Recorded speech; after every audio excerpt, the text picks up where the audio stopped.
Hello, Cs. Welcome back to the Other Side of Dreams podcast. I am your sister, walking with you through the seasons of reinventions and growth.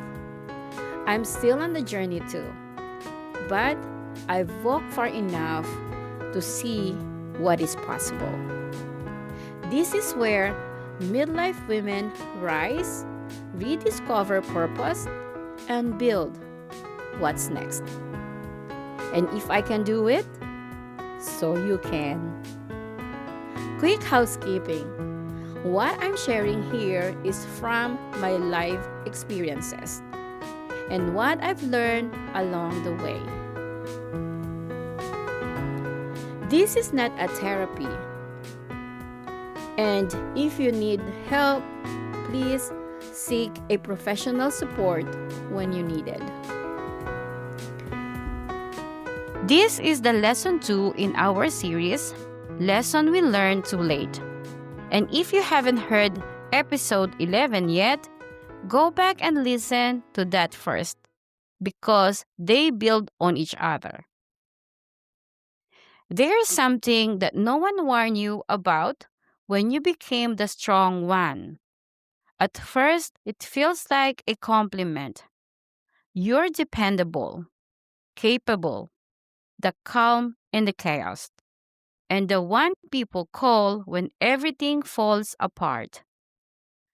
You're the emergency contact and the decision maker and the one who doesn't panic. And for a while, that feels powerful. But over time, something shifts. At first, you step up because you care. But after a while, it stops feeling like a choice. It just becomes your job. And when a strength becomes expected, it's no longer a strength. It's an obligation. It becomes pressure. And the most dangerous part, no one notices when the strong one is breaking. Because strong people don't get asked if they're okay. They get handed more responsibility. And today, we're talking about why being strong all the time, it is quietly destroying you. Let's go back to the beginning. This didn't happen because you were just built this way. This was learned. You didn't wake up one morning and decide, I'd like to be emotionally self sufficient forever. Strength was designed to you early. Maybe you were the responsible child, the one who didn't cause trouble, and the one who figured things out quietly. Maybe the adults in your life were overwhelmed or absent or unpredictable, and your nervous system learned something very fast. Crying didn't change anything. Asking wasn't safe. Depending led to disappointment. So you adapted and you became capable, low maintenance, and independent. Not because you were powerful, but because you were surviving. Here's what science confirms quietly. When support feels unreliable in childhood, the nervous system adapts by becoming hyper self reliant. It shifts into I'll handle it. I won't need anyone. I won't burden anyone. That's not a personality. That's protection. And the world praises protection. Teachers called you mature. The family called you a strong one. Friends called you solid. But underneath it, you were a child who learned it was safer not to need. And over time, something subtle happened. People stopped checking on you because strong people are assumed to be fine. And once that role sticks, it starts costing you more than anyone's admit. Not immediately, but slowly and quietly. Being the strong one comes with invisible losses. You lose the right to fall apart, the freedom to say I can't, and the space to be held instead of holding. You become the emotional storage unit. Everyone drops their stress, their crisis, and their confusion, and you absorb it. You're the shock absorber in the family car and the one that keeps everything smooth. But shock absorbers wear down too, and no one replaces them until the system starts shaking. People lean on you, but they don't lean towards you. There's a difference. Leaning on someone uses them. Leaning towards someone connects with them. You became useful. But usefulness is not the same as intimacy. Our brains are wired for co regulations, for share loads, and for mutual support.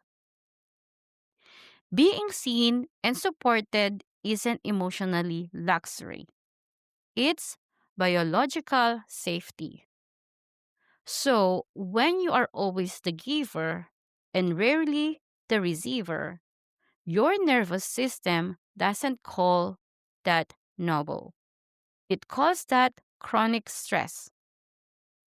And stress carried quietly for years doesn't disappear. It becomes irritability, exhaustion, emotional numbness, and resentment you don't even want to admit. Not because you're ungrateful, but because no one was meant to be the pillar forever. And this next part is uncomfortable because it explains why stepping out of this role feels terrifying, even when you're exhausted. Because strength protected you, it made you the safe one, the steady one, the one who doesn't fall apart. And somewhere along the way, that became your identity. And identity feels safe. But here's what no one talks about. But protection has a cost. The same strength that keep you safe also keep you distant. And when you always shows competence, people don't see vulnerability. And when you never ask for help, people assume you don't need it. And little by little, the impact shows up, and you are there for everyone. But when you need support, you don't know who to call. And you don't ask because you don't want to be a burden. And you don't trust it will be safe. And you don't even know what you would say. Somewhere along the way, you forgot how to receive. And receiving feels awkward. You're almost wrong. Because your worth became tied to providing. But here's the truth: strength without softness turns into isolation. And isolation over time bends something inside you. Not dramatically, it's quietly. And you start feeling, if I stop, everything will fall apart. And that belief is heavy and also untrue. But your nervous system doesn't know that yet because it's been on duty for decades. And eventually, grief shows up. Not loud, not dramatic, just present. And one day, it hits you. And no one ever really checked on you. Not deeply, not consistently, and it hurts. Not because people don't care, but because you train them not to worry. And you train them to believe that you are fine. So you grieve. The support you never receive, and the softness you postponed, and the version of you who never got to rest. And here's the hardest part: people didn't abandon you, they followed the role you performed. That realization can sting, but it also freeing you because role can change even if they lasted for 30 years. There is an ancient wisdom across cultures that says even the strongest warriors rested in community. No one was meant to carry alone forever, and isolation was never the design. So now the real questions becomes, what does strength look like in this season? Because it cannot look the same at 50 as it did at 15. Real strength now is not endurance, it's discernment. The real strength now is knowing when something is costing you too much. It's saying, I can't keep doing this alone. This is draining me and I need support. Not because you are collapsing, but because you finally respect your limits. Science tells us healing doesn't happen through pushing harder. It happens through safety. And safety begins the moment you stop pretending that you're okay when you are not. Real strength now looks like this: letting someone else handle it sometimes, and saying no without feeling like you owe a long explanation. Taking a break before your body decides for you. You don't have to stop being strong. You just don't have to carry it all alone. That is not a weakness. That is evolution. So here's the questions I want you to sit with. Who would you be if you didn't have to hold everything together anymore?